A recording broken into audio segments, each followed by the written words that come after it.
Mortgage Rates 101, Part 7, Securitization and MBS. MBS is mortgage-backed securities. Key concepts that we need to understand: securitization, mortgage turn into bonds. Securitization makes rates lower and allows them to follow other bonds more closely. There are a few ways investors could address the unpredictability problem associated with consumer behavior. They could either buy so many mortgages that their average loan lasts for an average amount of time, or the industry could create a standardized product that accomplishes the same goal and offers additional protections. Here comes the mortgage-backed security, also known as the MBS. Those are what groups of similar loans turn into in order to be sold or bought and traded.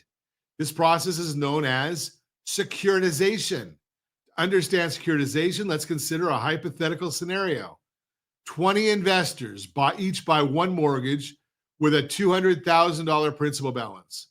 One of those loans will pay off early and the investor will lose out on interest they would have otherwise collected, i.e. they'll lose money. Conclusion: 19 investors made good money, one investor lost good money. In that example, there was no in-between when it came to lender profitability, no major differences between the 20 underlying loans. It was luck of the draw getting stuck with the one consumer who decided to sell or refinance. The other 19 investors are glad it didn't happen to them, and they'd be willing to give up a fraction of their profits in order to make sure it never happens to them. They'd love to have a way to equally share the risk, to have a 100% chance of a small loss opposed to a small chance of a big loss.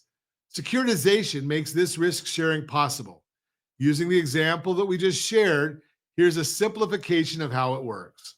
The 20 loans are all evaluated based on a set of standards that ensures a certain level of similarity. Loan amounts in certain range, credit scores over a certain amount, all loans used to purchase primary residence, all borrowers within a certain range of debt versus income. An agency that specializes in verifying all of the above steps them with a seal of approval that allows them to go into one pool of mortgages. That pool is now one big mortgage that allows investors to buy smaller chunks.